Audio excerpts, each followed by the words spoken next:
Welcome to this latest edition of the Ril Dil podcast. I'm your host, Ril Gerald Quinn, discussing a week number 15 of the NFL season. We are almost towards the end. It is December, the money month. I'm joined, as always, by one Rob Sapp. Mr. Sapp, how you doing this evening? Oh, I couldn't be better. Glad to be with you on this wonderful Wednesday. Yep. Before we get to Mr. Sapp's Bills, we're going to begin with themes of the week of last week, and I would have to say it was, to me, underdogs stand up. You saw a number. You saw a couple upsets. You saw some close calls with teams that are not going to make it to the playoffs, competing with teams that are Super Bowl contenders. It just goes to show you what's been going on all year long, that the gap between the best and the worst is as small as it's ever been. Um, and the room for error for our elite top teams, the room for error is small as well.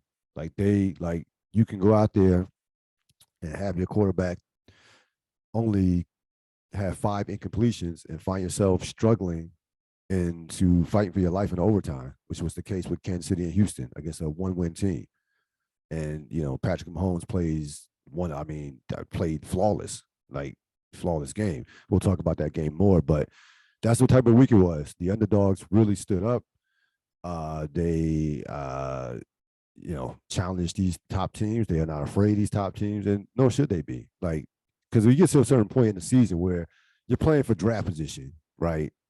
Like, some of these teams are playing for pride, playing for their next coaching job. If you're a coach, your resume, if you're a player, you obviously, despite how terrible your team may be, you still need to be performing because your performance is going to be on tape. You're playing for a job next year. Some of these players, um, so you're going to see, and also Philadelphia, Chicago as well. Like, that game was a weird game in Chicago. What was your theme for the week, this past week? Laughing at them. That was my thing. Laughing at them. Laughing. Okay. Explain. Laughing at them is my thing. Because there were a lot of teams. So I heard what you're saying, and then I'm going to say yes, and there was just there were teams making dumb mistakes all over the place. Yeah. Just dumb, just horrible mistakes, stupid football. So I got to laugh at a lot of teams just off of their dumb mistakes, and so that is what cost so many teams games this week, and what made this pretty much the most entertaining week of football this year. It was up there. It was up there. It was definitely. It was my best. It was my best week, and it's not even close. I'm putting this. I'm submitting this for the best week of football. You're probably right. I didn't even think about that, but you're probably right considering what transpired on Saturday and what. Yeah. Oh no, I know. You're probably right. Like from here's how I break it down. I didn't get a chance to watch any of the games on Sunday, like the entire slate. I didn't get a chance to watch any games, and so I then went to catch up that night or like early the next morning, and it was like drinking from a fire hose. I had to watch everything, all the games. And that's never been the case this season. There's maybe 2 or 3 games outside of the ones I'm really interested that I'm like, oh, let me put my eyes on it, like for real. There were at least 6, 7, 8 games that I had to tune into because you couldn't believe what happened unless you actually saw it. And that's what makes it such a great week. There were so many things. There were 2 historic things that happened this week. So, shop closed right there. Yeah, I mean, look at things Saturday. That will live forever in NFL history. You look at Saturday alone, you had the greatest comeback ever, and you had, in my opinion, probably one of the best games of the year with your team. And that's a great segue for all the thoughts. Buffalo continues its revenge tour, its divisional revenge tour, with a 32-29 victory over the Miami Dolphins. Buffalo is, of course, on top of not only the division but the conference. and clinched their fourth playoff spot in 5 years. I think this is 4 in 5 years. This was just a great football game from start to finish. Because Miami came to play. The weather was not a factor. They played I walked away from this game, and you'll take all the Buffalo perspective as which you should, but I walked away with this game thoroughly impressed with Miami, and the reason why I was because for the last month, first of all, this is one of the best games Miami has played in about a month. That's number one. Especially considering their last two performances where they couldn't struggle to crack 17 points. So I had questions about Miami's physicality, right? And it was something like I thought that they were a notch below those top teams when it came to their diversity offensively. Like, since we've seen what Cincinnati has done. Cincinnati is a complete offensive football team. Your team is a complete offensive football team. So are the Chiefs and Philadelphia as well. So the top teams that have legitimate chance to win the Super Bowl are complete offensive football teams that can beat you in multiple ways.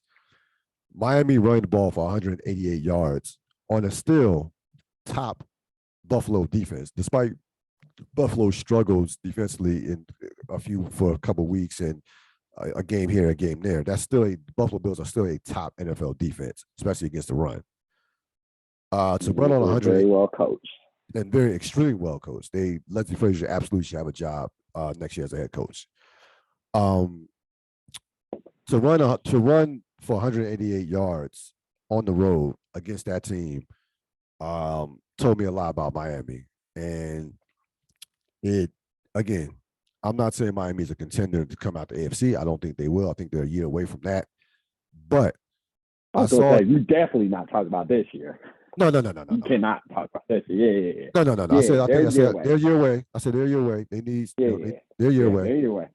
But I think it's one of those games. Let's think about the NFL. You can win a game, and then I walk away saying, you know what, you won, but I got some concerns. You can lose a game, and then I'll walk away saying you lost, but I'm actually, encouraged. That's the beauty of the NFL. So again, I was thoroughly impressed with Miami's performance. This was just a great football game. Two divisional rivals going at it, knowing what was on the line for both teams. So take it away. Yeah. So you say physical running style. I say sloppy ass tackling. That's what I say. But Miami like that. I mean, like that's actually no shade on Miami, because we do this. This is what we do. Buffalo, Miami. We do this. We get together and we go at each other, and we've done that forever. So it was fun to see it back again in all this glory, because Miami wants it. And still, iron sharpens iron, steel sharpens steel. One of the iron sharp as iron. Iron sharp as iron. Iron sharp as iron. Iron sharp as iron. So that is the way you continue to raise your level of play, which is why I was so irritated at the beginning of the season. You may not ever be 0-2 in your division. I don't care what else is going on. You may never ever be 0-2 in your division. So that's why they're so important. I mean, impressed is not the word I use in Miami. They're fine. But they took that L, and that's all that matters. But from my team's perspective, there's the games like that happen to the Bills defensively, and it irritates me every single time. But games like that happen. I understand when those happen, they happen because of our lax in tackling. We just get off, but it is what it is. I think the thing that was just there's a bunch of different things, but the main thing that was just very cool about that game is the twists and turns of it. In particular, the fourth quarter when the snow started to fall, and it was just like, yo, this is did they cue that up like on cue? Like, can the NFL control the weather? Like, is that what's going on now? They can just ask for the snow in the fourth quarter when they wanted to make the drama all that complete. It was as you said, it was a fantastic game to watch. It was absolutely stressful as all get out. I give Miami all the credit for fighting as hard as they fought, but I give my team more credit because we won the game. So, division games in December, all that matters is the W. That is all that matters. Like everybody loves when Josh Allen does his thing, which is fine, as long as you get the W. I can live with it with the W.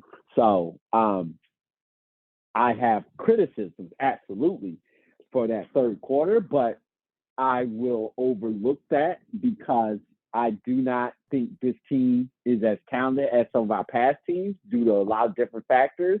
And so the fact that they got that win and are locked in on getting that number one seed, really, really, really, really makes me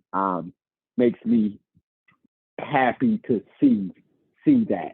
The mental errors will still drive me crazy, but again, this is a divisional game in December. The only thing that mattered was getting that W, and the Bills got that W.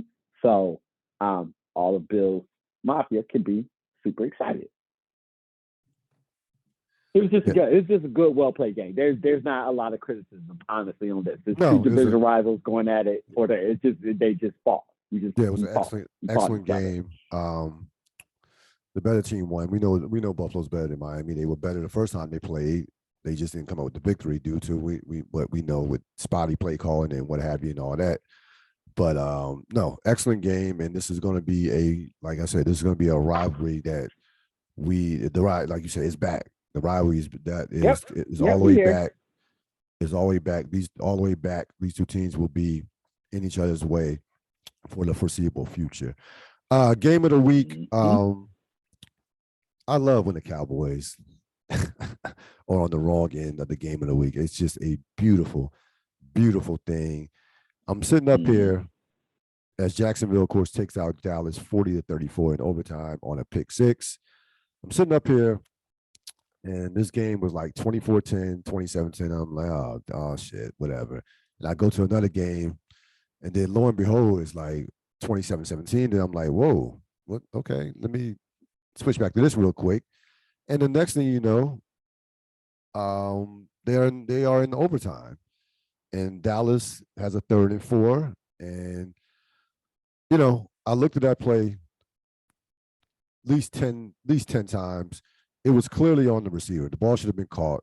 Great play by the defender to make sure it didn't touch the ground. And there you go. Dallas falls 40-34 to an improving and frisky Jacksonville Jaguar team, which has had a roller coaster season, say at least. Started off well, then tanked and just fell apart in the middle of the season. Now they're a team that, if you're trying, now they actually have a chance to win a division. So that's how wild their season has been. Trevor Lawrence has, I'm back on the Trevor Lawrence bandwagon. I'll talk more about that later in the podcast. Dak Prescott had 2 interceptions in this game. Dak Prescott, since he returned from the thumb injury, frankly, simply has not played well. Let's call it what it is. And I don't want to hear anything about the thumb, because before he returned, all I heard from Dallas Nation was he can play right now, but it's precaution. He can play. He can really play. He's ready. He's ready to go. So don't want to hear about the thumb as an excuse. I mean, I haven't heard him making any excuses about it, but I don't even want to hear from Dallas fans about Dak playing hurt and not 100%. No, if you're on the field, you're not hurt in my eyes. I don't care, especially at that quarterback position. So this was, this loss was important from the standpoint that Dallas is out of the divisional. That's done. Even with Jalen Hurts' situation, and Jalen Hurts might play this week. It doesn't even matter. I wouldn't. Matter of fact, if I was Philly, I wouldn't even play him. We'll talk more about that game later. But the division's over. And this is the type of game that, for me to take you serious as a Super Bowl contender, you have to win if you're Dallas. Like, Dallas had an opportunity to really put the pressure on Philadelphia to really go for that top seed, and they simply wet the bed and spit the bit, whatever you want to call it. You can't lose a 27-10 lead against a Jacksonville team that, frankly, is just not that good. Jacksonville does not have a lot of talent. I give Doug Peterson a lot of credit. They play hard. Obviously, I think Lawrence is a franchise quarterback. I'm high on him. But outside of that, they don't. They are a team that 6-8. If you're Jacksonville, you've accomplished what you set out to accomplish. As far as taking a step in the right direction, they have taken a step in the right direction. Now it might even be a bonus because they could, the way Tennessee is going, they could easily win that division. I think they are just basically 51-49 in terms of percentage with Tennessee and Jacksonville in terms of who's going to win that division. I think that Tennessee right now, again, not going in the right direction at all, and I don't have any trust in how they're playing. What were your thoughts on this game? I'm this is one of my laughing at them games. Stupid mistake at the very end cost you the game.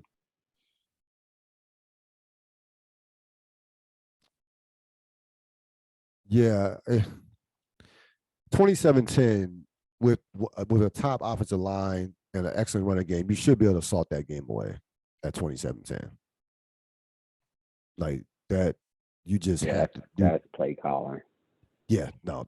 And they ran the ball. I mean, Dallas ran the ball for I can't even criticize their lack of running. They ran the ball. Like Pollard and Zeke got their touches. Jacksonville, Lawrence played great. He really played. I mean, Lawrence played great. The Dallas defense over the last 2 weeks has been suspect compared to the level it was playing. It was playing at a top level for the majority of the season. Last 2 weeks, they have not played well, so they dropped a level, and they didn't play well this game at all. Like, Lawrence did whatever he threw the ball, wherever he wanted to throw. I mean, wherever he wanted to throw. And they don't have like I said, Jacksonville does not have a lot of weapons. Like, they got guys that you say, who? They got a bunch of those guys. Who? So, it's going to be, Dallas will make the playoffs. It's a classic trap game. Classic trap. Yeah. No question. They were looking ahead. No, it was. No, they were looking ahead. Yeah, it is. It is. No, that's an excellent point. It is. And you're facing a team that is actually playing well, and a team that sees, the division right in front of them on the road. But you still got to win that game. Games of note. Minnesota, Indianapolis. Indianapolis, you can blame me if you want to. I might have put the kibosh on your team when it was 33-0. I'm ready. I'm there texting Robert Sapp saying Minnesota is already the biggest disappointment of the week. And nope. They went right to history books. And lo and behold, next thing you know, a half later, we are looking at the greatest comeback in NFL history. Very strange from a standpoint of it was one, again, when you see a game like this, you get the question, great comeback or great collapse. This game was both. It was a comeback, it was a collapse. You got to give Minnesota credit for coming back, but there's no way if you're in Indianapolis, you should ever lose a game up by 33 points. That just never should. It never had happened. It never had happened before in NFL history. There's a reason why it never has happened in NFL history.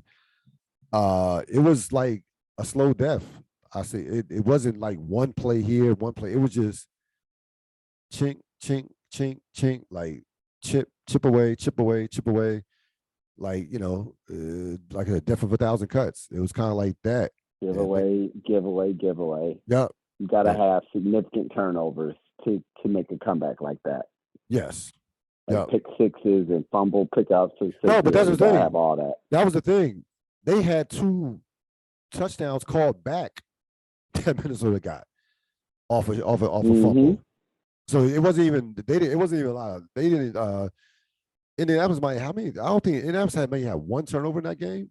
They didn't have it wasn't a bunch of interceptions. It wasn't that. That's what I'm saying. It wasn't like a sudden like they have done like pick 6. There was no pick 6 in the game. They had some fumbles called back. Fumble. Yeah, Minnesota had touchdowns that they called. That turnover was big though. The strip. That was Indianapolis. That turnover, no, to your point, that was a big turnover. Who did the fumble? Yeah, of course. I forgot the guy who returned it for the touchdown. I forgot his name. I forgot the cornerback that was hot. And they got the penalty. But that turnover shifted the game. That was a game shifting turnover to your point. And to your point, those are the type of things that have to happen for something like this in order to take place. Yeah. Again, it's safe to say that we won't see Jeff Saturday on the sidelines next year. I think it's pretty safe to say that. As far as Minnesota goes, my attitude or thoughts don't change on Minnesota whatsoever. They're not a very good team. They're not a contender. You never should be down at home 33-0 to anybody, let alone the Indianapolis Colts. So I'm not sitting up here. I'm not sitting up here and throwing them roses. I'm not. Like, if you're a fan, take the win. Cool. They're probably going to be a 2 seed, more than likely. So with the Dallas I'm loss. going to say, it sounds like the only person you have who can get to the Super Bowl in the NFC is Philadelphia. That's it. Because you've taken the other top 2 off the board. I'm not sure about that. I would say Philadelphia. Who's the other person? For San Francisco, 49ers. I think the 49ers. Okay. Yeah, I've seen that. We'll talk about them later. But I've seen. Yeah, I'm extremely high on the 49ers right now. Extremely high the way they're playing. We'll talk about that. We'll talk about that with the playoff picture and preview when we deep dive that. But Philadelphia is the clear favorite. Like, Philadelphia is. I'm not gonna say heads and shoulders above everybody because they're not, but they are the fit. Like, Philadelphia, I would be very. I shouldn't even say this, but yeah, you got Philly going to the Super Bowl. I got Philly. Yeah. I mean, Philadelphia's going to the Super Bowl. I feel Philadelphia's going to the Super Bowl. Because my only hesitation is everybody in this picture is new to the main event scene. Everybody's new. Yes. So the playoffs. So I say that, I don't say that with a. I'm not saying that lock and key. All right. I'm saying that if I had to pick a team, it would be Philadelphia. There's no Green Bay, there's no Tampa. No. Right, exactly. There's no Brady, there's no Rodgers. So there's nobody that's been there before. No, you're exactly. Yeah. If Philadelphia got picked off, would I be shocked? No, of course not. This is a year where, like, it's almost especially in the NFC, it's almost a borderline. Not anything goes, but like you can be taken out like that. Like, somebody, the right matchup, we know still with injuries, like it's not. There's no dominant team. I mean, Philadelphia's a complete team.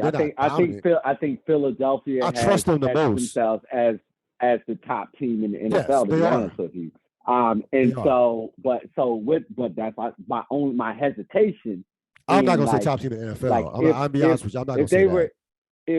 If they were they submitted them, but they've only lost 1 game. You got to give people credit. Yeah, they've been the best team. No, they have been the best. You really did. They have been the best team. I don't think they're playing the best right now out of all the teams. I think they have been the best team. There's ebbs and flows in the season. I get that.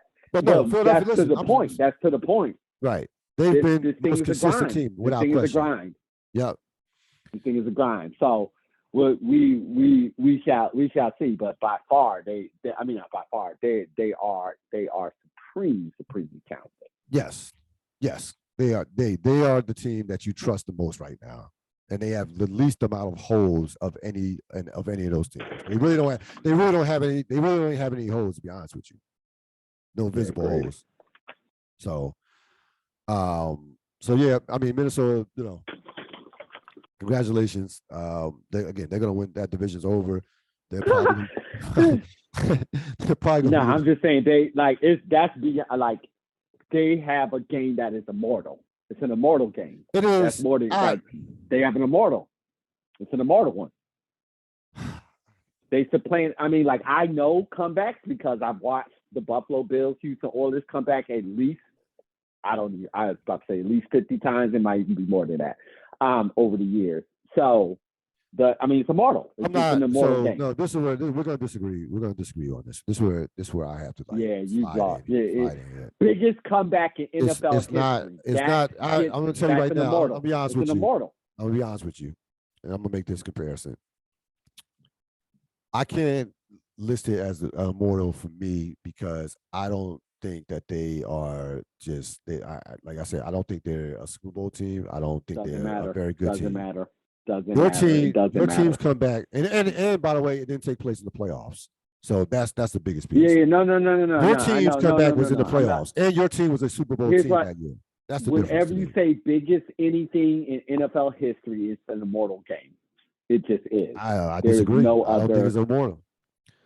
Because you're being no, it's an immortal game. I didn't say anything about number one, Ril. You making up an argument. No, I don't think it's immortal. I don't think it's a immortal game. I'm not even ranking. I don't think it's a immortal game. The game itself actually was not a great game, to be honest with you. It actually was not a great game. On this point, it doesn't even matter. On this point, your opinion just doesn't matter. It just flat out doesn't matter. It's the biggest comeback in NFL history. It's an immortal game. It's just that simple.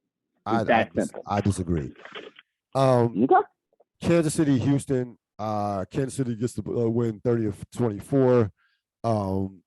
I remember. Nope, I'm going back to that point. I remember. Thinking about.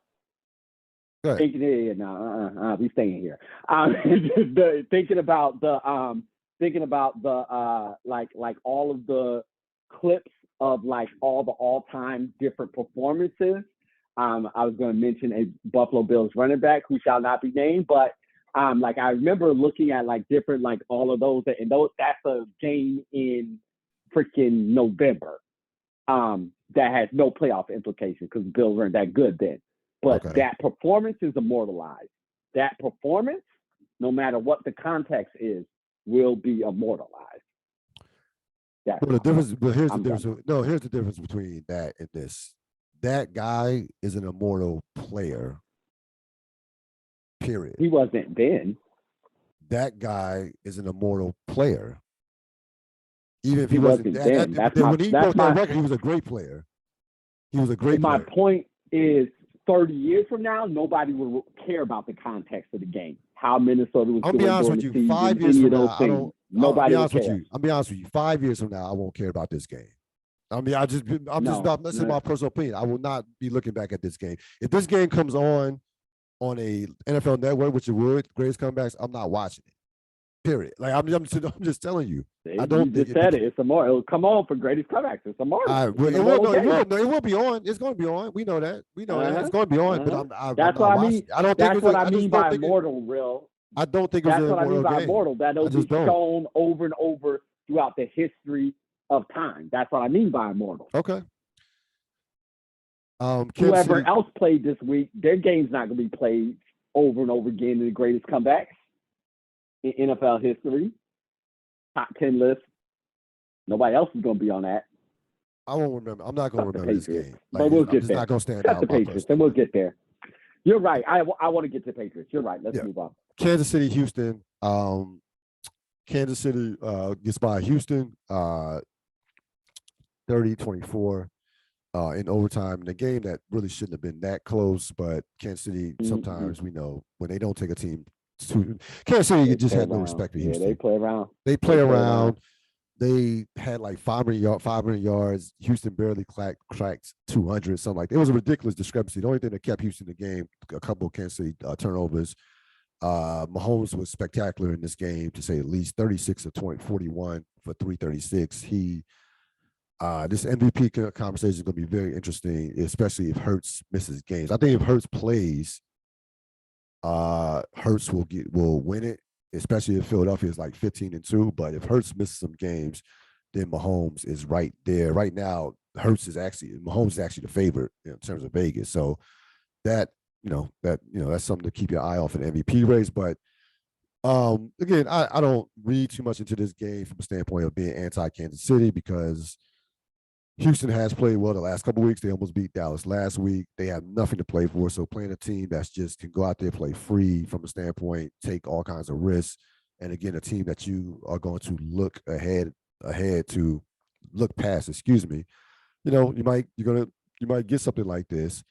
Don't take for granted 7 straight division titles for the Kansas City Chiefs. That is a remarkable achievement in today's NFL. I don't care who your quarterback is. I don't care who your coach is. We know they have a great quarterback. We know they have a great coach. But to win 7, and they have had a lot of talent, but that level of consistency cannot be just shunned upon. That's a big time accomplishment. Their divisional dominance only rivals the Patriots when they had their run, of course, of like what was it, like 11? I think the Patriots had like one like 11. Yeah, a lot. It was a lot. So don't take that for granted. Kansas City, of course, is right there with Buffalo. Kept the pressure on Buffalo in terms of that home field advantage, which is very important. Like home field in the AFC for those two teams is extremely important in terms of that bye week. I think it's that top seed because the top seed gets the bye. Like that's what's made that's it, like, the thing. It's not even so much. Yeah, the bye is the most important thing. Yeah.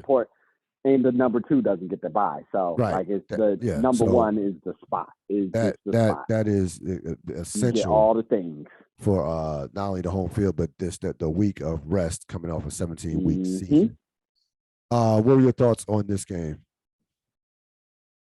Yeah, I'm similar to you. There's no real big takeaways. Kansas City had to win this game to keep pace for the number 1 seed, and that was the only thing that mattered. That they won the game. We know them. They play, and they play. Yep. Cincinnati, Tampa Bay, basically a tale of 2 games in one. Tampa Bay first half played as well as they have played all season, offensively and defensively. They're looking up 17-0. Burrow is, well, it was probably 17-3. I think they got a late field goal. Yeah, they did get a late field goal from McPherson, so it was 17-3. But at one point it was 17-0. Cincinnati couldn't move the ball, turnovers, so on and so on. And then Tom Brady. First game, Tom Brady. Tom Brady. I jumped the gun. Yeah, I know. I know.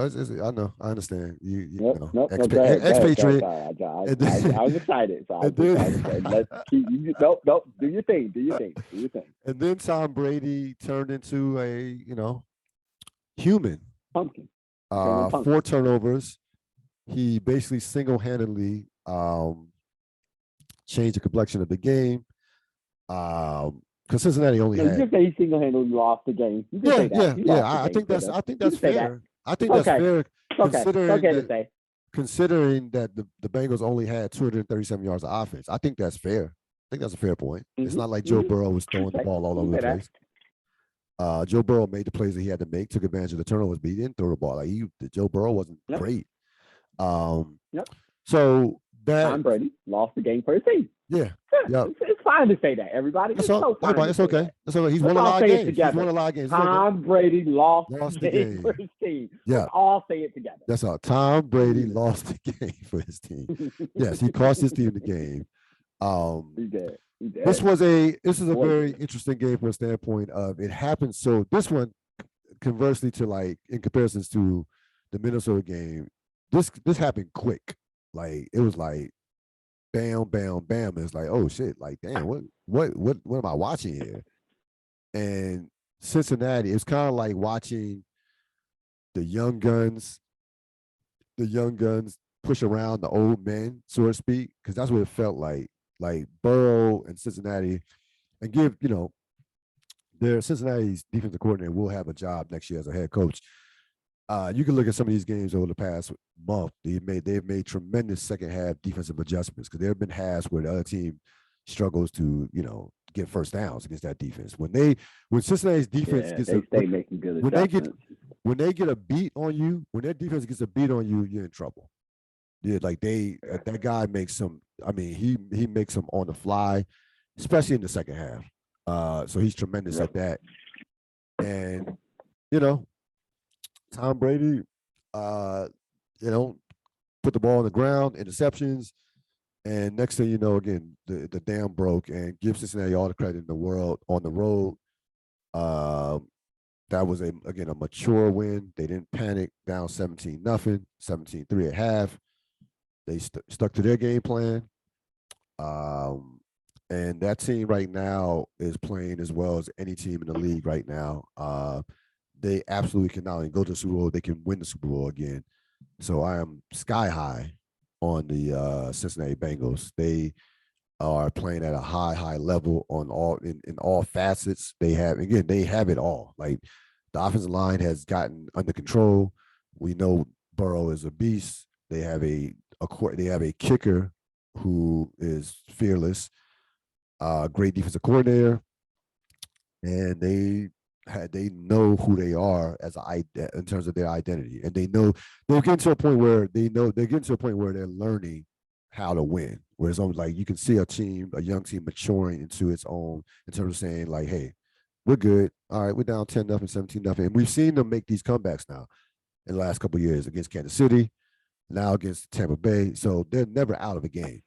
Like they are never out of a game with that quarterback. What were your thoughts on this game? First time Tom Brady has lost with a 17 or more lead. First 89, yeah, it was 89-0 prior. That says it all. So you can talk Cincinnati all you want. I'm talking the fall of Tom Brady. That's all I care about. Yep. Any great player, any great franchise, any great coach, anything. You know it's on the downhill. Like these are the confirmation stats that it's on the downslide when those numbers start falling. The O's and the like this many, this everything like that. So as soon as I saw that, I mean, of course I saw the game, but then I saw that stat. I was just like, oh, that's just the icing on the cake, just to let you know this ain't the same Tom Brady. There's none of that. That ain't coming back. That's gone forever. Watch the history tapes on him. It's that, and then particularly what I like what you said about like how Cincinnati behaves, because with the young men pushing around the old men, because what you saw specifically was Tampa Bay played at their 100% max. Like they played at their 100% max. Cincinnati was playing, or like let's do letter grade. Tampa was playing their A game. Cincinnati was playing their C game. And once Cincinnati kicked it up to another gear, Tampa they couldn't match it. No, there was no other gear for them. They were in their top gear. They were there. Yeah. Cincinnati had a few more gears left to go. So that's also to your point. That's how you know you have a slow aging veteran squad that can play. They can't maintain it. They can't maintain it for 60 minutes. Do all the different things. No, they can't maintain it. But they can't match that athleticism. No, like you said, that we see this in the NBA all the time. Like I saw this last year with the Lakers. Lakers would get off to these fast starts, and then the fourth quarter come, they lost a bunch of games in the fourth quarter because they were old and they just could not maintain it. You're gassed. No, you're gassed. Yep. Need a break. Need to go sit down. Ice these knees. Can't be running around with these 21-year-olds all day. Yeah, no, I mean, like, especially with mistakes, Cincinnati's already a better team. Like that's just, and like the mistakes come from pressing, right? Yes. Like trying to do more than what you're capable of doing, or what your offensive system is capable of doing, or your defense system, whatever it is capable of doing. We'll talk about a great example of doing too much soon, but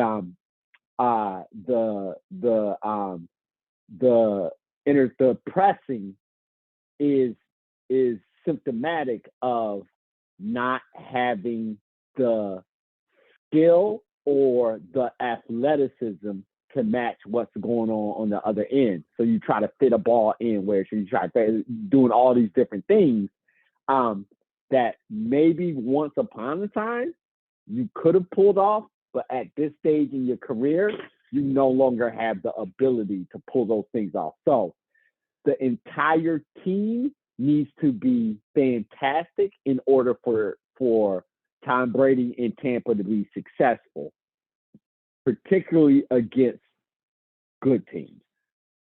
And to your point, they no longer can make mistakes. You cannot make mistakes and win. That they are not in that bucket anymore. No. I mean, like if it wasn't Tom Brady back there, this would be way less of an interesting story because it's just a better team beating a worse team. Like that's par for the course. But the fact that it was Tom Brady and the fact that it was another big record falling and something we've seen time and time again is Tom Brady being able to ice these big leads. For that not to happen in this is what makes it an even bigger deal than just a better team beating an average team, a good team beating an average team. It's the fact that it's another chink in the Brady armor that we're seeing that makes it even more interesting. Well, we've seen it in back-to-back weeks. So you weren't here last week, and I said I did a deep dive on where Brady's head may be at in terms of his future. And I said, I looked at that San Francisco game and I was like, he's done. I was like, I can't see Brady mentally dealing with, he doesn't do losing, number one. That's just never, the guy is a 7-time Super Bowl winner. But that was the first. He's doing a lot of losing now. That was the first time I thought to myself, watching what San Francisco did to him, and really trying to get inside Brady's head, saying like, I could see Brady saying like, what the fuck? Like we're not gonna win with this team. We're not getting younger. Our salary cap situation is bad. The other team, we lost to a team by 28 points without their starting quarterback. Great defense, great running game, but still, like I basically got outplayed by a third string quarterback, which he did last week. He got thoroughly outplayed by a third string quarterback, Mr. Purdy. So I mean, the writing is on the wall. Where he chooses to read it is the question. I think that he should be sitting his butt home right now, anyways. So.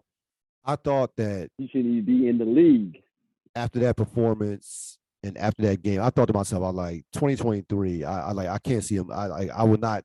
I don't think Brady is going to suit up in 2023. My personal opinion, and you could say, well, maybe go to another team, what have you. I don't think Brady's. Like for what? Like for what? I don't think Brady. Hope Brady plays to the end of time. Continue playing, Brady. Keep on going. Let's get to 55, sir. Let's go. I don't think Brady is. First of all, when you have 7 rings, you're not going to be a ring chaser with 7 rings. That wouldn't even make sense. My question is, why did he come back this year? Then that's my question. So that's a great follow-up question to what I'm saying here. I just think he thought that he had. I think he came back. I think he came back he wanted to prove that Bruce Arians was not part of the reason why they won. I think he wanted to say, bro. But yep. So listen, sometimes it goes right. Sometimes sometimes it doesn't work out. Sometimes it don't work out. Sometimes it doesn't work out. I 100% agree. If he's smart, he's in the booth. Sometimes it's the fact that he came back this year that's throwing me off. I didn't understand it. Yeah. Still don't understand it. Yeah. It's obvious his family didn't understand it. Nobody understood it other than him. Yeah. So yeah, man. I like the writing's on the wall. It's there. It's all there. It's all there. It's all there. The signs are there. So I mean, all you have to do is pack it up. Walk into the Hall of Fame. That's it.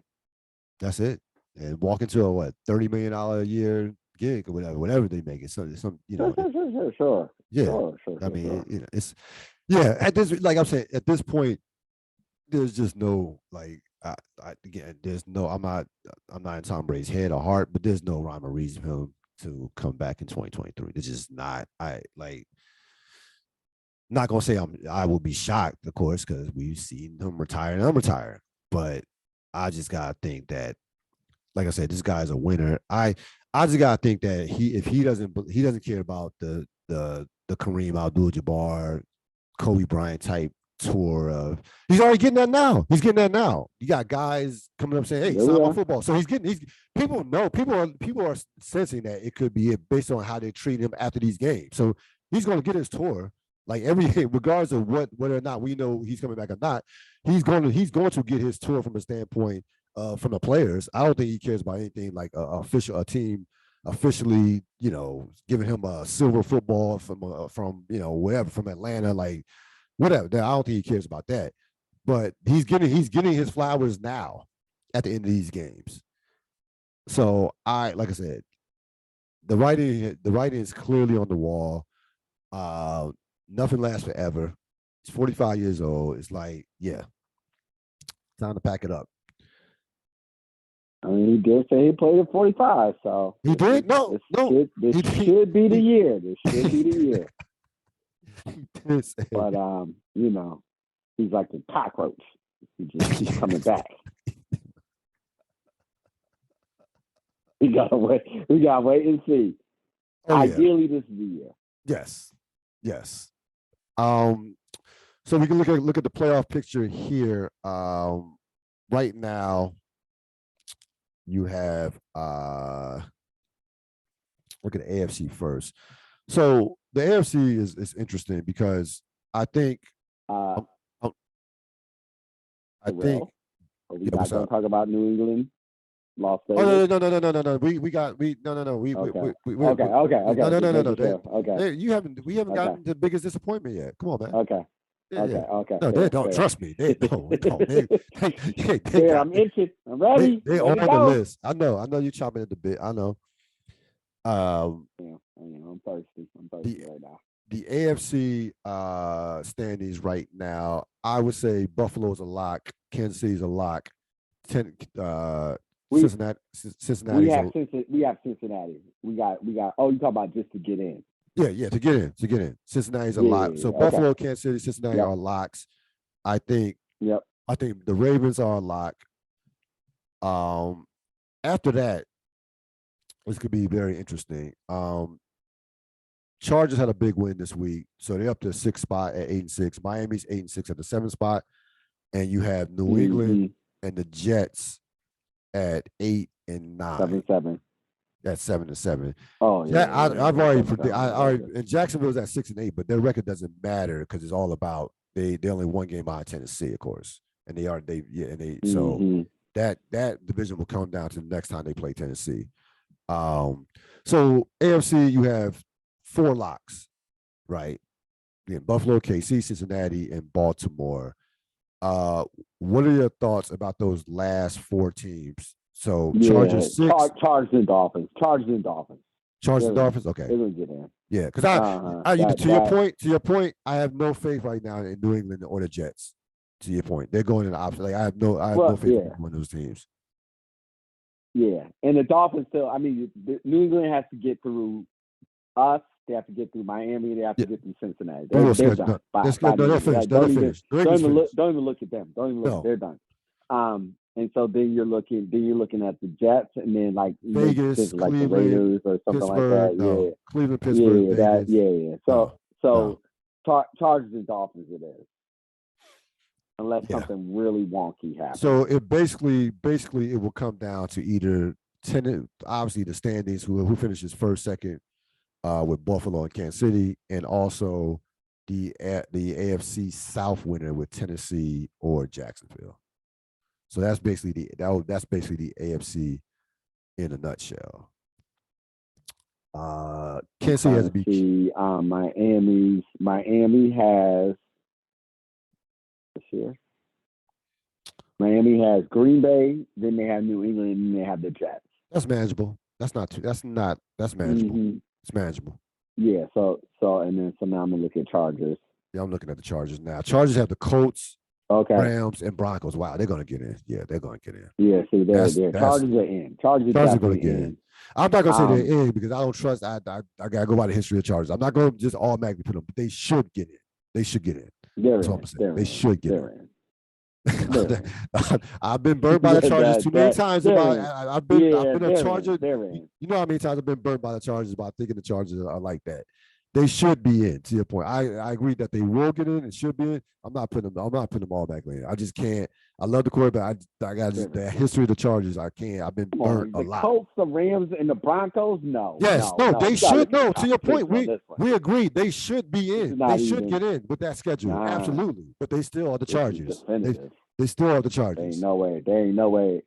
Okay, you can say that. I am locking it. There is no way they're not getting into the playoffs. I'm locking it. Okay. No way. Charger fans, you heard that. So blame Rob Sapp if your team doesn't get in. It'll be on your team if they can't pull it through. But I'm locking it. I have confidence in them. Oh man, they are playing better though. The Chargers had the last 2 weeks. They have 2 big wins. They're getting healthier. They should be in, and they're gonna be if they do now. This one honestly, it don't even matter unless they were just dead. Like the Colts get out of here. If they do, the Rams, I'm telling you right now. And the Broncos are nothing. They're nothing. They don't even exist. They're not a football team. No, if they do get in, if the Chargers do get in, they are a team that at the bottom. That's with that quarterback. That I wouldn't want to see the Chargers in the first round like that. Oh, they are. They're feisty. You have that quarterback playing on your team, you have a chance because that dude can play with anybody in the world. Anybody. They can't beat Kansas City though. So they can't beat that draw. But they can scare. They're not afraid of Kansas City though. They have no fear. They have zero fear of Kansas City. Zero. I agree with that. They just can't. They can't beat them. They wouldn't beat them in the playoff. They just can't beat them. No, they can't. But they have zero fear. But that's the only team. That's the only team that they cannot beat. I'm saying you got that quarterback. That quarterback scares the shit out of me if I'm opposing coach. Yeah. That quarterback can play. Just not Kansas City. That quarterback can match up against any quarterback, including Mahomes. And honestly, if New England were to get in by some miracle, they play the Chargers great. Belichick is in Herbert's head or whoever's head. They wouldn't match up. What are you talking about? Listen, what? They not. No. Look at the record. Look at the record. Look at Belichick's record against Herbert. No, Look but at New England's record. Rob. We're talking about the playoffs. They're not going to match up in the playoffs. What here's what I'm saying. Belichick knows how to scheme against Herbert. That's just right. But there's my point to you is there's no way that they're going to play. They're the only other team. I know what you're saying. I'm saying if they were in there and played the Chargers. Hypothetically, talking about hypothetically. My point is, I get what you're saying, and that applies to pretty much the entire league, except Belichick. Gotcha. Kansas City. And then for some reason, I don't even get it. To be honest with you, I don't even get it. But for some reason, for Belichick, Belichick they got the Chargers numbers. I don't even understand it. Yeah. But they do. They just do. No, I got you. I got you. Not gonna be in there, so we only got right. I got you. Oh, so that was just my. No. I know what you mean. Yeah. I know what you're saying coming from now. Mm-hmm. So with the NFC, again, the top is pretty clear cut. Philly's a lock. Minnesota's a lock. San Francisco's a lock. Dallas is a lock. So you got 4 locks. Whoever wins the AFC, NFC South, which I still think is going to be Tampa. And then you have an interesting situation at the bottom with the Giants, who had a big win over Washington. We'll talk about that a little bit later. Giants at 6, Washington at 7, Seattle's at 8, Detroit at 9. Detroit is the one that I think probably is going to knock out my team. And I think it will be Philly, Minnesota, San Francisco, Tampa Bay, Dallas, New York, and Detroit. I think that loss was devastating for the Commanders last week. You have to take care of business at home. Detroit, keep in mind, not only are they playing well, they've beaten both Washington and the Giants. So they will have tiebreakers over both those teams in terms of conference record and also head-to-head. Now, again, they're still Detroit. So it's not like it's lock and key that they're going to be in. But they in terms of schedule, in terms of the momentum, have things. They are in a nice place right now because I'm looking at their schedule now. They have the Panthers, Bears, and Packers. Mm-hmm. And who knows with the Packers? Yep. If the Packers are out of it, that would be a Jordan Love game. I'll tell you that right now. Like if they're Yeah, out, absolutely. that's a Jordan Love game. Seattle, I don't trust at all right now. I think they're done. Uh, I don't think Washington's done, but they're on life support with that loss. Their schedule is brutal. Yeah. They had the 49ers, Browns, and Cowboys. Now the Cowboy game might not the Cowboys might not be playing for anything. That's a possibility. So yeah, this game right here, the 49er game will tell you all you need to know about where Washington's going. If they can find a way to get by 49ers, then okay, they'll be back in business. But if they lose the 49 game, then I think that it will be a tough sledding for them to get in. But I don't. The Cowboy game at the end of the season I think the Cowboys probably rest some people because I think the Cowboys are out of the divisional play race, and if the Cowboys not playing, well, that's. Mm-hmm. Go ahead. No, go ahead. Now I'm looking at all the various schedules, and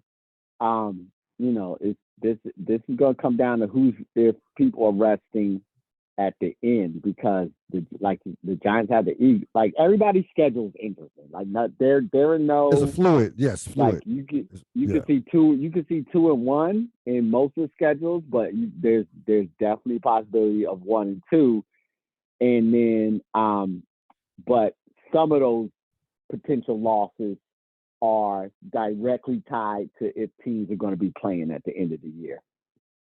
Yeah. Now Seattle. I think Seattle has the worst schedule. Their schedule is the worst.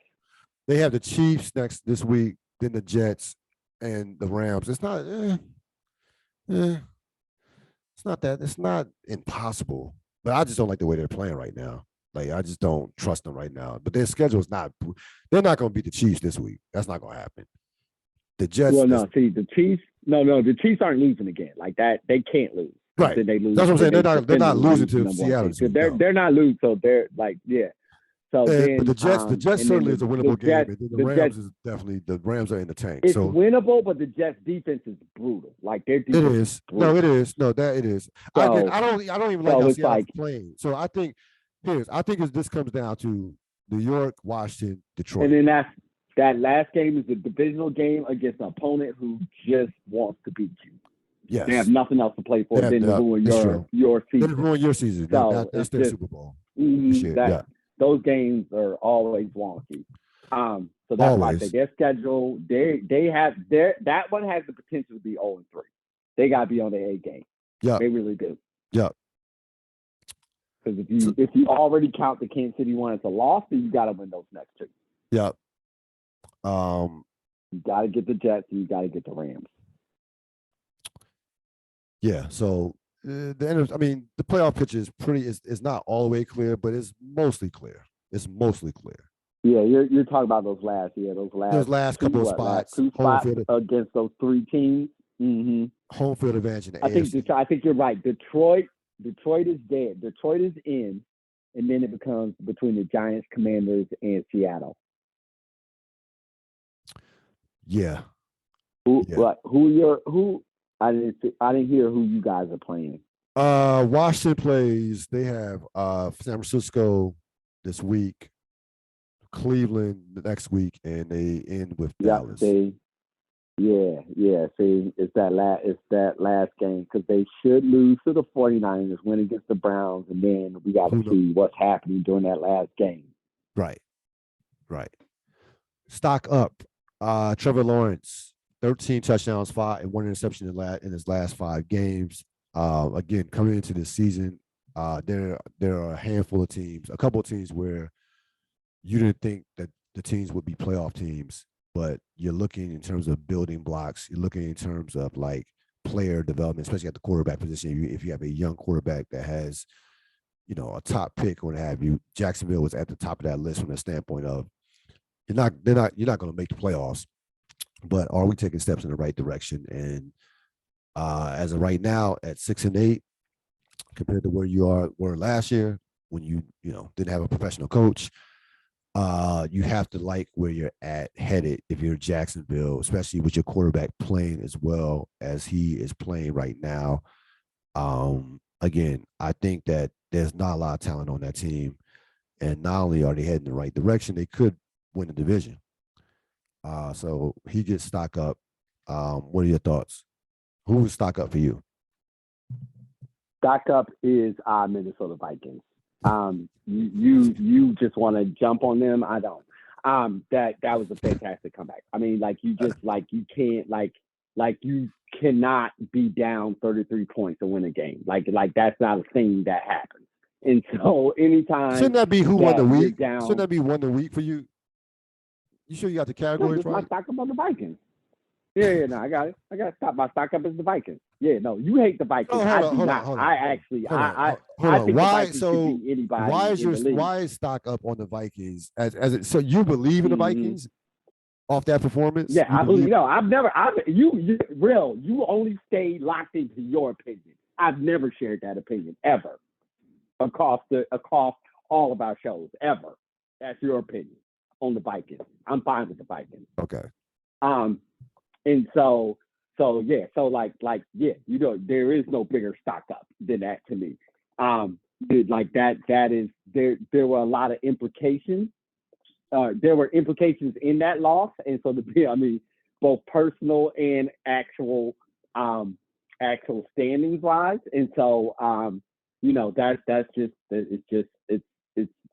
it's a big game, and even beyond that, the circumstance is bigger, and games like that have the ability to propel teams to another level, because that belief becomes just so wild that you can come back from anything. And the players believe that because they pump it into them. So, anyways, big time stock up for the Minnesota Vikings for me. Stock down. Dak Prescott. Go ahead. I've been consistent. I've been consistent with stock up and stock down. No. I'm not even mad. The team I hate. Both our stock downs. Both our stock downs are the same or consistent.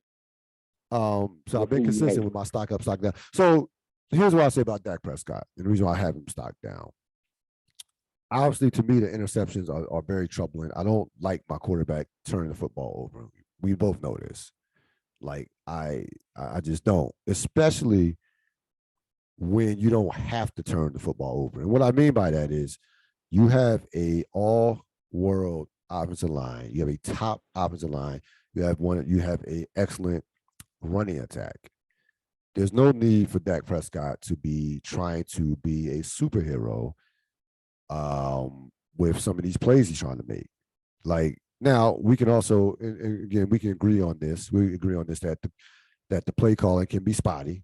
I'm not a Kellen Moore, Mike McCarthy fan, to say the least. I think that's fair. But if I'm looking at that, if I'm just looking at him play quarterback, I got to be fair about it. And I'm not like I got to just be fair about what I see. And I see someone who I don't think he can win you a game. I don't think he can elevate a team. I think that things have to be perfect as far as play calling, as far as the offensive line play, running game. I think things have to be well in line for them to have success with Dak Prescott. I think Dak Prescott is a very good player. I think he's better than a game manager. I'm not going to disrespect him like that. But speaking of that, sometimes I need him to manage the game. Like, that's the thing. I think I just wonder if he is in his own head with being called, like, because you'll hear people say, "Hey, Dak, all you got to do for this particular situation is manage the game. You got the running game. The defense was playing well." I wonder if that's in his head, because some of these mistakes are just inexcusable. Some of the passes, not again, the pick six was not on him. The ball had to be low. The receiver should have caught it. Period. But he has a ton of interceptions in the last 5 games. I think he's number one in the NFC in interceptions. He's close. He's up there. I think he has like 10. And he has to remember he missed some games. So I just don't. These turnovers just are just you just can't. Their team is too good for him to be turning the ball over like that. Like he doesn't like they. You don't have to try to make every play. It's not necessary. They're not asking you to be Lamar Jackson. Okay. Lamar Jackson has to make every play, right? We got certain guys. Justin Herbert, in some ways, has to make every play. Yeah. Josh Allen has to make every play. Yes, exactly.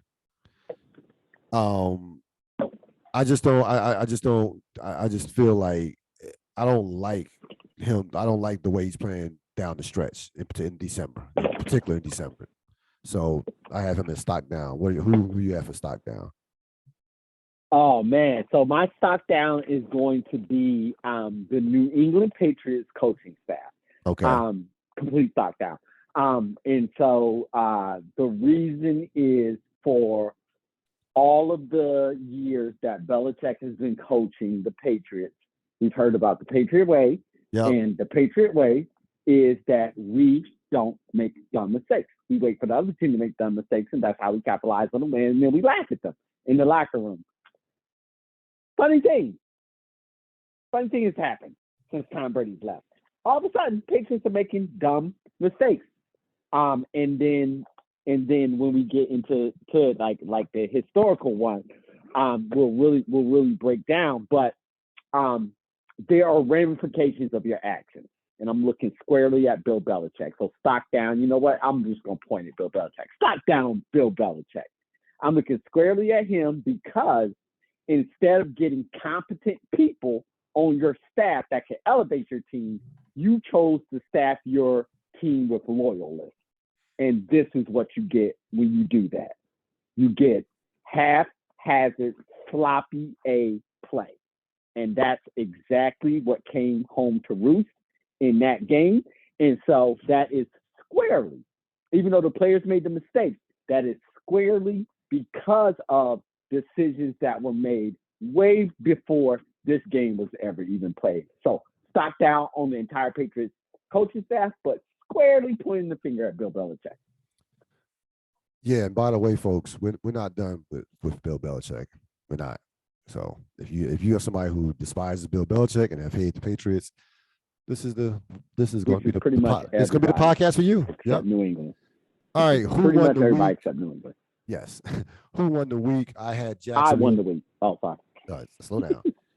Jacksonville won the week to me, coming back from a 27-10 deficit against a good football team. At one point in their season, they looked dead as a doorknob. Looked like they were playing for a top draft pick. I'm not saying they were ever tanking, but if you're a Jacksonville fan, you at one point were thinking about, can we get, a draft position in terms of top 5 pick and what have you, the way they were losing games. Now all of a sudden they find themselves at 6-8. Even in some of their losses, they've played well and fought teams and battled and all those good things. Even some earlier losses they had, like the Philadelphia loss wasn't a bad loss. They, that was a game that they fought and they pushed Philadelphia. So right now, I definitely think they won the week because they beat the team that I hate the most, and they did it in dramatic fashion. Pick six, nothing better than a pick six against a team that you despise, that I despise. Watching it happen in real time was beautiful. Great play by the defender. Again, this is a team that does not have a lot of talent. It just does not have a lot of talent. But when you have a franchise quarterback, which I think Trevor Lawrence is and will be, he can cover up for some mistakes and he can make the team look better than it actually is. Even though I'm not a Doug Peterson fan per se, he is a professional coach. And that's what happens when you get a professional in the building. Unlike what they had last year, you don't got to worry about your coach cheating with cocktail waitresses and what have you, and being dumb shit like that. You got to worry about none of that. You can just focus on actually trying to win football games, which is what you're supposed to be doing. So they have a professional in the building, Super Bowl winner, and they are a team that is on the rise, and we'll see. Regardless of what happens this season, even if they make the playoffs, they're not a threat. We'll see if they can take that next step with adding pieces around one Trevor Lawrence. So I had them winning the week. Take it away. Yeah, I mean, I definitely want to say I won the week. I definitely want to say that, but because I thoroughly enjoyed the Buccaneers game and I thoroughly enjoyed the Patriots game, and that just made me so very happy. But I'm going to give it to my team. I'm gonna give it to the Bills. The Bills won the week. That was a terrifying game in terms of the implications that would happen if that game was lost, because if somehow Miami will hold 2 games over us, and then somehow they even up the record in any way, then they get the division and we're kicked all the way down to 5 seeds. So it was a must-win game, and to come away with that game, given all of the different factors that were in play, I'm going to say the Bills won the week by beating the Dolphins on Saturday night for everyone to see. I have no problem with that. That was just a tremendous football game. I think, without question, the best football game played this week as far as level of play, and with 2 very good teams that more than likely will be in the playoffs. A rivalry renewed. Saturday it had everything. Saturday night had all the elements that we love about this game. Period. Biggest disappointment. Shocker. There's no no.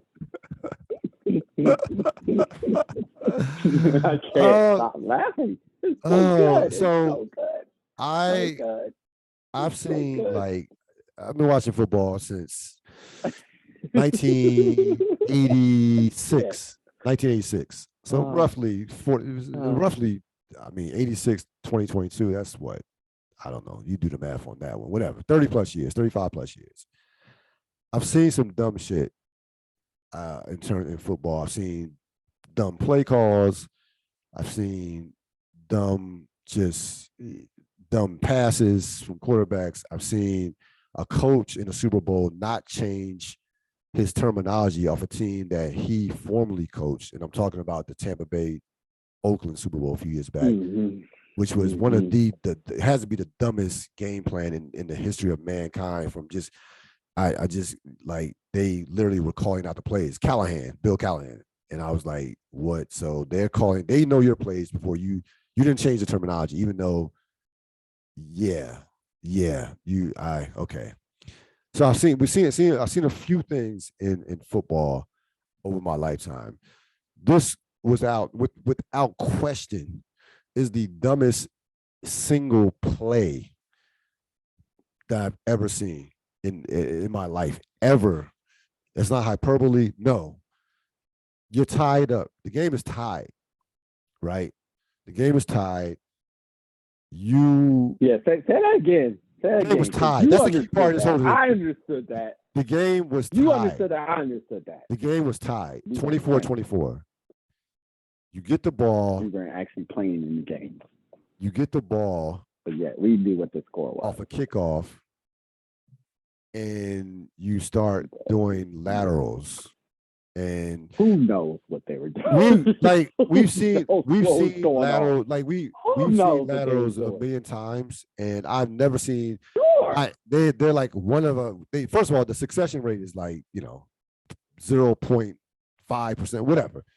It doesn't work anyway. Even if the game is not tied, it doesn't work. But you can make sense of it if you're behind. Of course, because it's just whatever. Yeah, it's whatever. It's whatever. If the team scores, if the other team scores, and that's just people from Vegas. Only people from Vegas care about the other team scores. If you're like a Hail Mary, it's a Hail Mary, right? Desperation. You're just being desperate. Yeah, absolutely. You throw the ball wherever. It doesn't matter. This was so egregious. I thought to myself, did the New England players know that the game was tied? Like They I'm did not. trying to make. I'm trying to. They did not. Did somebody They forget that the clearly game did was? not. I think somebody They might have been did like, not. "Yo, we down by 3." Or somebody. I don't know what the. So to your point, right? When you see shit like this happen, I immediately fuck the players. I'm not even worried about them. I immediately go to the coaching. Immediately go to the coaching, to the head coach. The head coach, not even coaches, the head coach. Nope. And I say to myself, Bill, what's really good? What happened in that Thursday meeting? Was somebody sleeping? What did the prep look like? What were the special teams prep look? What's going on? Did we miss a situational practice? What's going on, Bill? Like what happened? Yeah, this is when you have to go. You have to go to the head coach. It's not even about the players. When you see something like this, this goes to the head coach. I would equate it to like if you walked into the classroom and saw, I don't know, 5 kids jumping on desks. I'm not going to the kids. I'm like, if I'm the principal, I'm like, yo, who's teaching this class? Like, why are there 5 kids jumping on desks and no one's going to do anything about this? Given a hypothetical situation, I actually have not seen that in my 20 years of education, by the way. But I'm just saying, look, you have to go to the head person, to the head honcho. You have to go to the 6-time Super Bowl winner, one of the all-time great coaches, because to your point earlier, Bill has gotten this genius term. The Patriots are always the smartest. They're light years ahead. Always. You know what I'm saying? We're light years ahead. Like still a Golden State term. We used to hear all this shit drugged down our throats for 20 years. My goodness, the Patriots. All of it. They do. They just, I don't know. They just, they prep. The Patriots practice in snow. They've had their conditioning. We used to hear all this shit. You know what? Why the Patriots don't fumble? They never fumble. The Patriots don't. They teach their players not to reach for the ball, not to reach for the end zone, so you'll never get a Dez Bryant type play like you saw in the playoffs against Green Bay. And we heard all this shit forever. And you know what? We had to take it because they had 6 Super Bowls. We had to take it. We had to shut the fuck up. We did. We had to take it. It's folks. The party's over. It's 2022. We're not. We don't have to take this shit no more. Now the tables, still Austin terms, a Dr. Evil term. Now the tables have turned. Now I'm going to analyze any mistake you make, and this was not just a mistake. Again, this is one of the dumbest plays in the history of the 100, and the NFL is like 103, 102 years old. One of the dumbest plays in NFL history. They've been playing football for over 100 years, by far. You can go through whatever game, playoff game, the thousands upon games that have been played. This would be up there, if not number one. Like, seriously, this would be up there as an individual play. You cannot be any dumber as a football team to do something like this. You can't.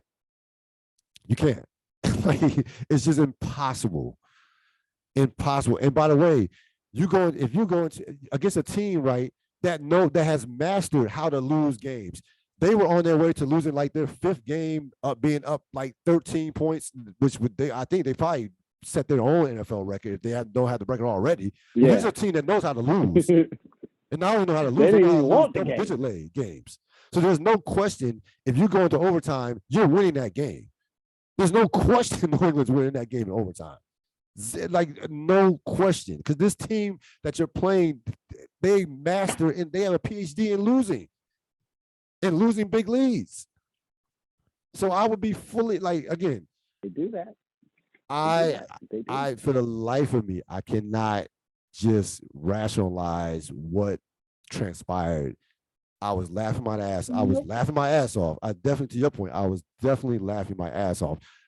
You love New England Reddit, Twitter. Give me the New England fan perspective. Reaction. All right. I'll give you a bunch of different things, but the first I want to quote one of my favorite breakdowns of this. It's not mine; it came from a writer. And so what he said was the dynasty started with the tuck rule against the Raiders, and the dynasty officially ended with Matt Jones being what's it called? Stiff armed into the seventh layer of hell. Seventh level. Yo, that like the Patriot fans are so disgusted with their team. They're just disgusted they're disgusted, and the rest of the Patriot players are malfunctioning because they cannot bring themselves to criticize Bill Belichick. So they honestly don't even know what to say at this point in time. So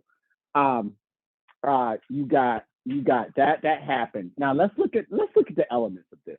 Even before we get to the play, the elements are beautiful. This game is beautiful. If you are not a New England fan, it's beautiful. You have Josh McDaniels on the other side, former Patriots offensive coordinator, always the whipping boy of Bill Belichick and Tom Brady when they were there. And so when he was there, and so you have that, and you have him coming back to England, being promised the head coaching job, yada yada yada, and then just ultimately leaving because Bill Belichick will never ever retire.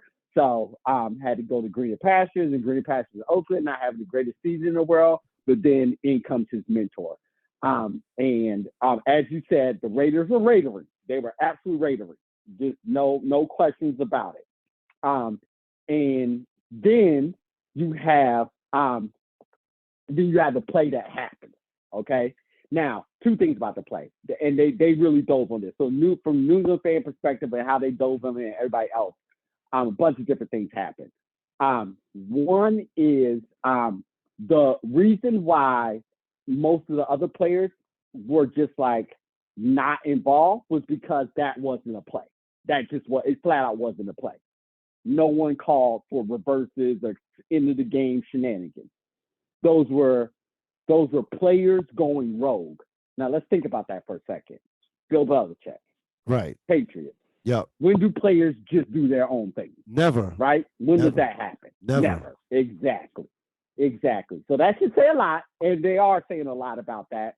And most of it is Bill Belichick, WTF, what are you doing? What have you been doing to the team this year? So they are pointing the finger square at Bill Belichick and saying, is it time for him to retire? That's what the Patriot fans are with their team. They're now looking squarely at Bill Belichick and saying the aura's gone. Nobody thinks the Patriot way anymore. So that's gone. So why are you still here? That's where they're at. And so when you look at the play, like the next thing that's really funny about it, so you have two players going rogue, and we'll come back to them. But when was it Ramondre Stevens? Is that how you say it? Ramondre? Yes. The running back gets the ball. Taylor Jones misses the tackle. That's why he's back there. He missed the tackle. Right. So that's why I mean by the Raiders are Raidery. They are Raidery. Yep. So if he makes that tackle, that thing doesn't even happen. But he misses the tackle, and of course gets up all the guys not running down after him. And so it's just standing there. He's just standing there, mind his business, waiting for the play to be over and for overtime to start. And then magic happens. Stevenson, for whatever reason, God will only know him, and God will only know why he made the choice he did, to turn around and hand it to whoever he handed. What's his name? The one who ultimately made the play, the biggest bonehead play. But it was a two-man job, because what people are wondering about is, did that him turn around and hand the ball? So Stevenson obviously made the run, made more yards than he did, and for whatever reason, again, said, I guess I'll give it to this guy. He can run it to the touchdown. I don't even know what he's thinking. But gives it to what's his name? Who made the play? I can't remember his name. Doesn't even matter. And so gives it to the guy, and then he runs back and tosses it backwards. Now, let's stay there for just 1 second. Out of all the times we have seen this happen. How many times does one of the players throw it back to the quarterback? Give me a time. Give me any time. I'll wait. It's called never. That's why. Never. Because that's never in the play. Because outside of Lamar Jackson, your quarterback is not the best athlete on the field. No. He's not the one that's going to turn it up for 7 yards. And then, homie, who throws the ball 40 yards backwards? You're trying to go to the other end zone. Yeah, you're trying what are you doing? Yeah, you're trying to go forward. Happening? Yeah, you're trying to go forward. What is even happening? And then the quintessential perfect moment happens where Chandler Jones, mind his business, misses tackle. He's probably thinking about tape, like, oh, they're going to see that and clown me on tape. Yep. He's probably thinking about tape. All of a sudden, this miraculous ball just falls right to him. It's right there. And he's a hero. All I have to do is reach out and grab it. That's it. It's like that. And then he turns around. Chandler Jones, former New England Patriot. Yep. Was one of those ones. Bill Belichick and all his genius better to be early than late, right? Better be earlier than late. Yep. So cuts bait with him, doesn't leave on the best terms, turns around and sees the new whipping boy. They are emotionally beating him into the ground, that coaching staff. They are just merciless on Mac Jones, just merciless.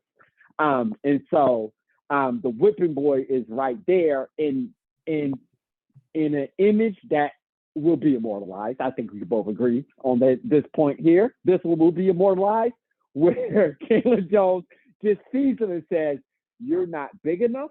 You're not strong enough. You're not quick enough. Why are you even in my way?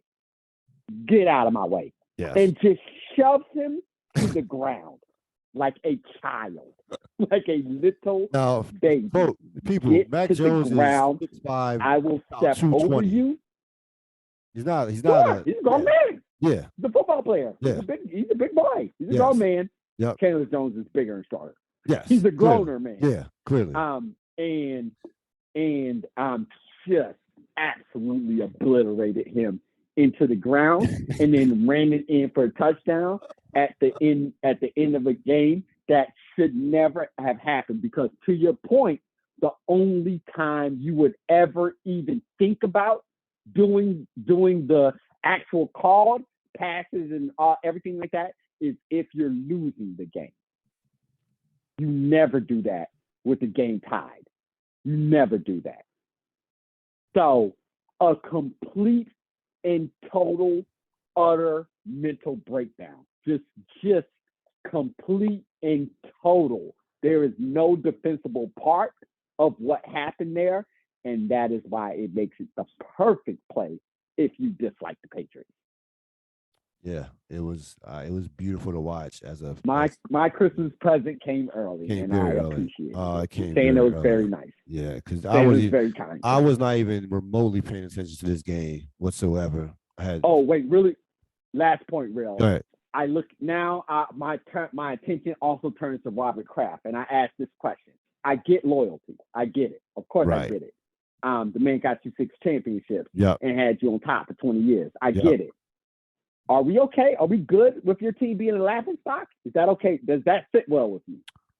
Because we're all laughing at your team. Like we're all laughing at them. No. And here's looking the thing. Going, you okay with this? You good with this? I'm gonna be Robert Kraft for about 30 seconds here. End of the season, Patriots not gonna make the playoffs.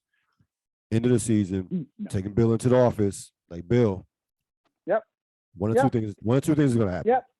Yep. Either you are going to bring in another coaching staff, or I'm going to bring in another coach.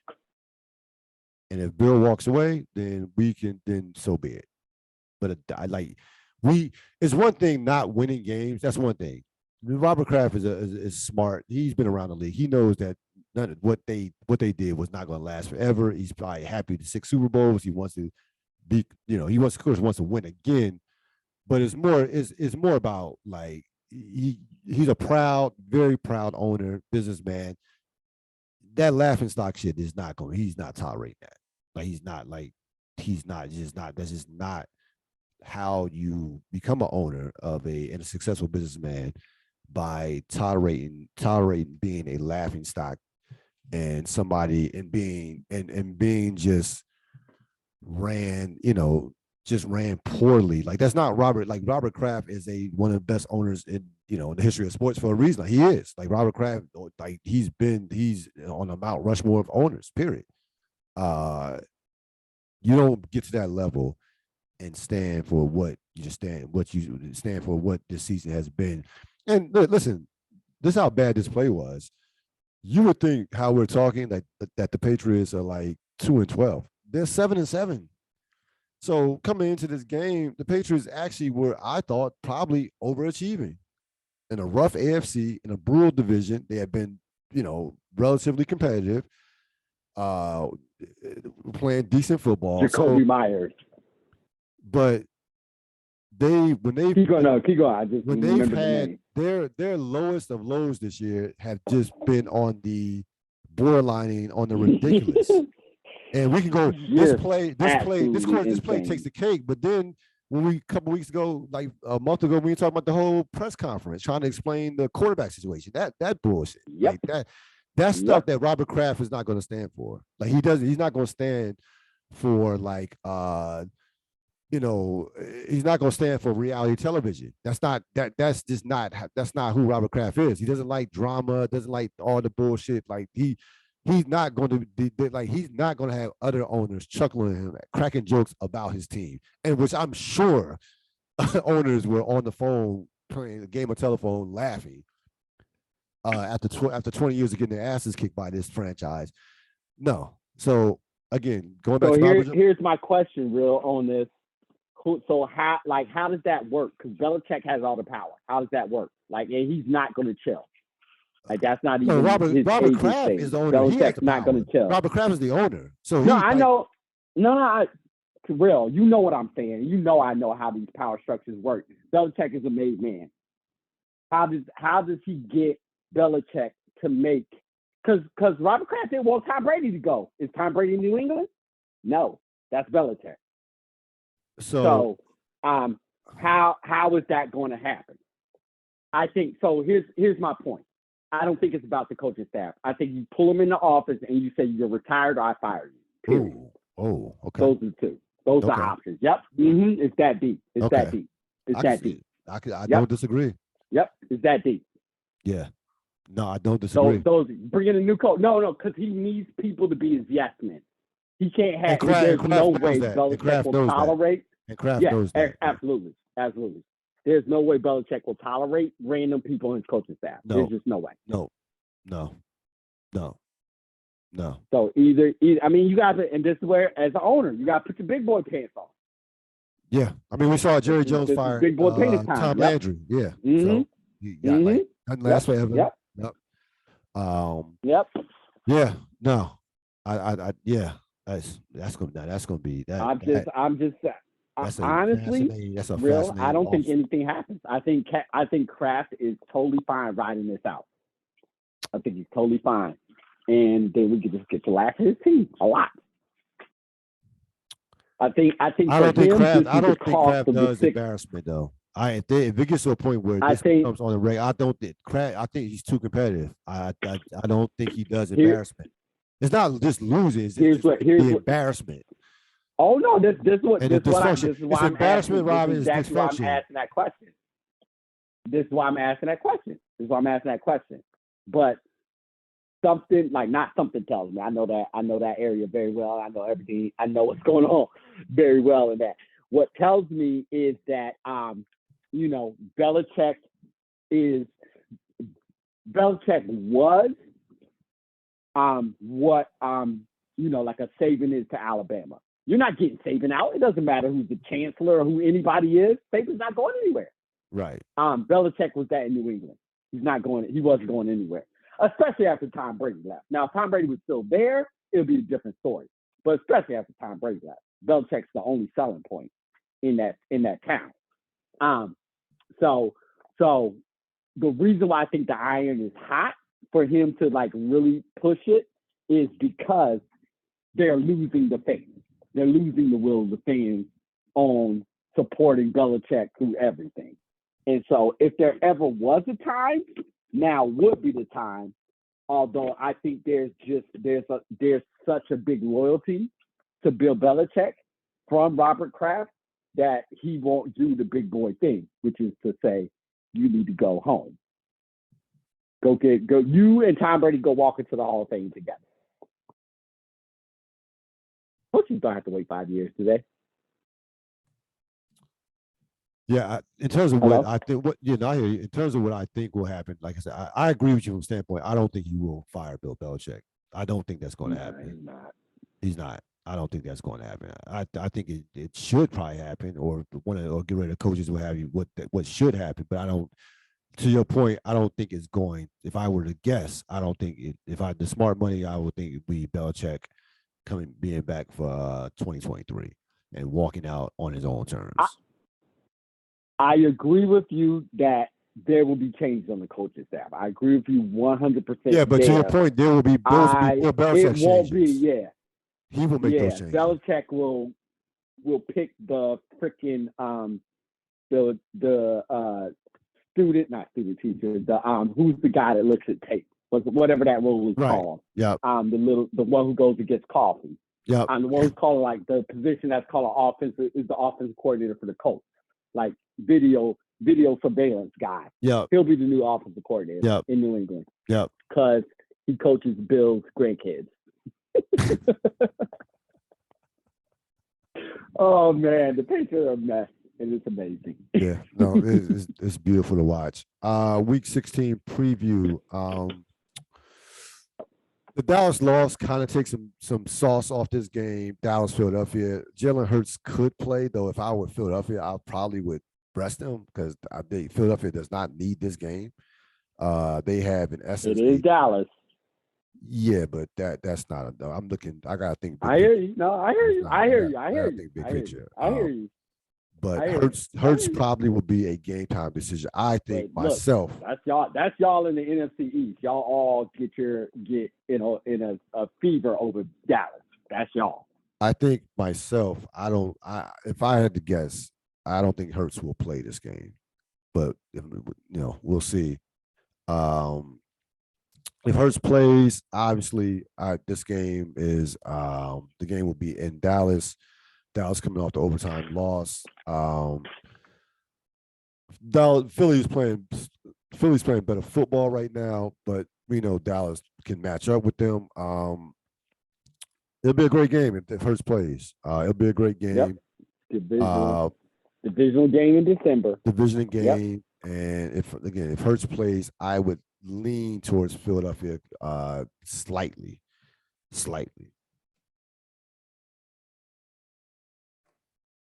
What are your thoughts? I see. Yeah. Sorry, I see. If Hurts plays, I see Philadelphia winning game something like 24-17. If Hurts doesn't play, Dallas is going to mollywop them all across the field. 30-13. If he doesn't play. Yep. Well, if he does play, I do see Philly winning that game because it's Dallas. They love beating Dallas. Philly Philly does not need the game. They don't. They don't need the game. No. They don't need the game. Philadelphia is going to be number 1 seed. They're going to win the division, the whole 9 yards. So they don't need the game. That the Jacksonville did them a favor in terms of possibly buying them some time to get rested and things of that nature, especially or the decision on Hurts. They probably will make that decision a little bit easier based off the Jacksonville upset of Dallas. Speaking of Jacksonville and the Jets, both teams are obviously playing for a playoff spot. The Jets right now with the quarterback situation, who knows with Mike White. I know Zach Wilson came in, did a decent job, but he's still Zach Wilson. I like Jacksonville in this game. I just don't. I'm looking at the quarterback comparison, the way Lawrence is playing versus where even Mike White does play. Trevor Lawrence is a better player than Mike White. And just the momentum of how these two seasons are going right now. Two teams that are headed in opposite directions. Jacksonville is the hot team playing carefree. The Jets, I think, have not really recovered from that Buffalo loss. What are your thoughts on this game? This would be my other lock. The Jets are winning this game. Whoa. Their defense is too good for Trevor Lawrence. He does put the ball on the ground. They have a Super Bowl. They have It's a top defense. No, it's a top defense. Below, like I watch. No. I mean, like that. No, that defense is terrifying. I respect their defense. No, it's an excellent defense. Top defense. They're not below. They're not below. San Francisco. Like the Denver. Like no, I mean San Francisco. Like they're San Francisco and them could go blow for blow. I'm actually looking at more historical defenses. They're not below like the Rams defense and that carried them to the Super Bowl the year Peyton Manning was being crazy. They're to your point, their quarterback play has been so abysmal. They have no business being 7-7. Their defense is that good. No, it's a terrific defense. I don't. Yeah. Trevor Lawrence isn't ready yet. Not for that. I don't think they get enough out of the quarterback. I just don't. Like the problem is their as great as their defense is, their offense is not going to give them. It's not giving them any help right now with that quarterback situation. So I just don't trust it. I'm sorry. I think Zach Wilson. I just don't. I don't. If Mike White, and I'm not high on Mike White, but if Mike White were if Mike White were relatively healthy, I would lean towards the Jets. Clearly lean towards the Jets. With that defense, put a dog back there. I saw what they did. To Josh when I saw it. I saw it myself. I know that that defense is terrifying. They're terrifying. No, defense. Lawrence isn't ready for that. They are scared. He's not ready for that. Seattle, Kansas City. I think Kansas City will take out what transpired against not Indianapolis, but against Houston on Seattle. Again, I don't like the way Seattle's playing right now. Geno, of course, has not become Geno again in terms of the old Geno, but he's come, it's cooled off. And Kansas City needs this game in the worst way as far as home field advantage. So they will be ultra motivated. I know Seattle needs the game as well, trying to make the playoffs, but Kansas City is just a far superior team. And, you don't normally see two poor Kansas City performances in a row. Normally that second time around, they punish. If they're coming off a loss or coming off a game where they don't play well and win, that second week, following week, they normally punish their opponent. And I think that they think this will be a 38-24 type deal, 31-21, something like that. They will win going away. Yes, Kansas City knows that Buffalo has Cincinnati, so that's the game they're eyeing for their number one seed game, so they cannot lose another game, and they will not lose another game. Ain't no way. Yeah. Yep. What did you say? You said 31? I had 31-21, 38-24, that type of deal. Yep. I'll go 35-14. Okay. But we're in the set. Yeah, they're gonna do what they do. Washington, San Francisco. A matchup of two very good defenses. San Francisco, of course, probably the best defense in the league right now. San Francisco is playing at an extremely high level right now on all phases. And if you want to, we've spent the better part of this season knocking coaches for decision making. There you go. Yep, you're taking the words right out of my mouth. Keep going. Decision making and what have you. San Francisco right now. What Kyle Shanahan has done with this team, he's been the best coach in the NFL this year. He's literally been the best coach. They've had a ton of injuries. It's very impressive what they've had. They've had injuries to prominent people, all pro caliber players over the course of this season, including their quarterback, who's not all pro, but was having an excellent season before he got hurt and was a starting Super Bowl quarterback. Not winning the Super Bowl, but of course going to the Super Bowl, and Jimmy G, and they haven't missed a beat, and they just adjust to whatever they do what they have to do. They are mentally tough. They are the most, probably pound for pound, the most physical team in the league on both sides of the ball. They have an identity. They stick to the identity. And Brock Purdy, I don't know what Brock Purdy is. I'm not sitting up here knowing Brock Purdy, but the bottom line is they have put together a plan that they've put him in a position to succeed, right, as a third string quarterback. They have not asked him to do what he's not capable of doing. And I'm sure there's a lot that he's not capable of doing. This is his first year in the NFL. But that's coaching. If you want to know what great coaching looks like in terms of how to navigate your season when you lose your starting quarterback. I did. Mm-hmm. That is how, like, I did Kyle want to make, Shanahan's I just doing. wanted to co-sign. That's great coaching.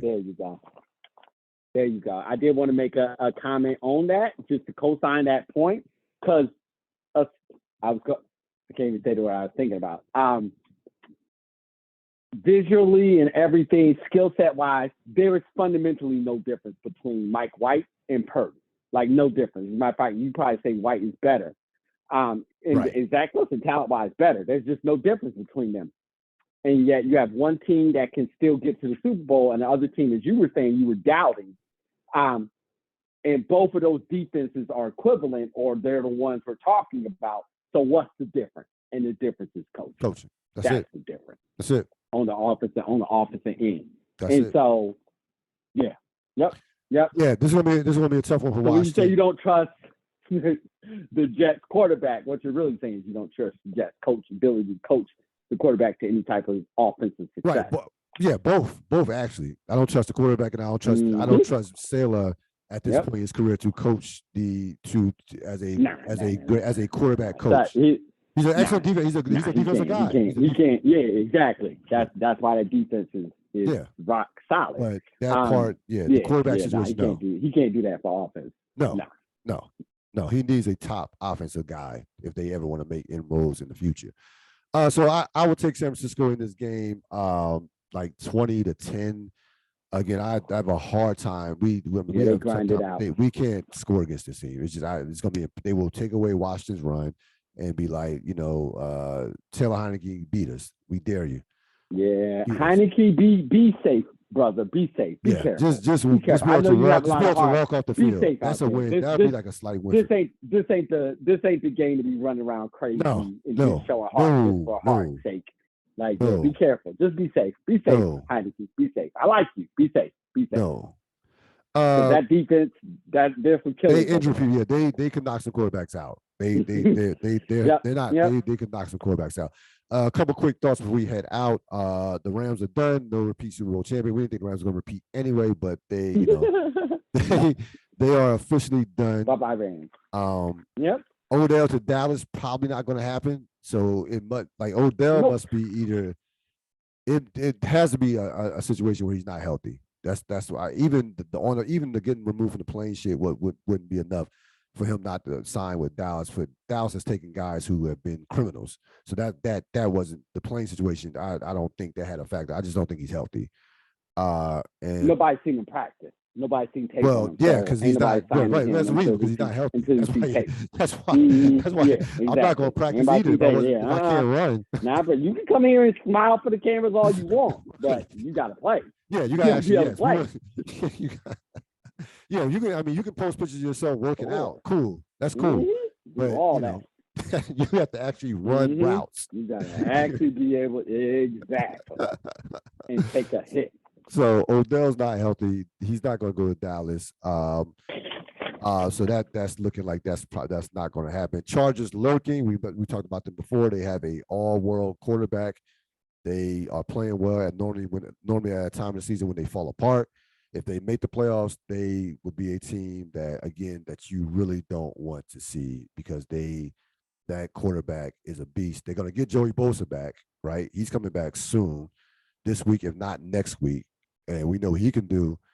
And they're going to get back the offensive tackle that's an all-pro. So they're getting healthy at the right time. And listen, folks, that's what the NFL comes down to a lot of times. A lot of times, injuries, teams get healthy at the right time. Next thing you know, that team starts playing better and gets hot into the playoffs. So that is the real thoughts for the evening. As always, I like to thank Robert Sapp for coming on the show.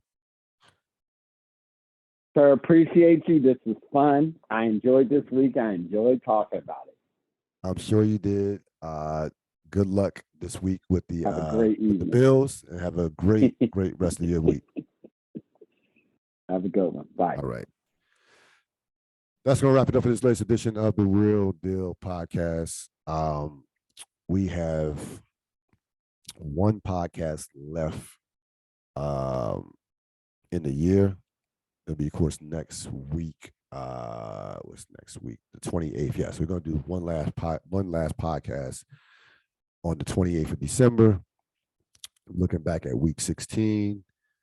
We also have some. I have a special treat for the audience as well, as in terms of our some best of clips that we'll be running on my YouTube channel. So be on the lookout for that. Have a great rest of your evening. See you next time.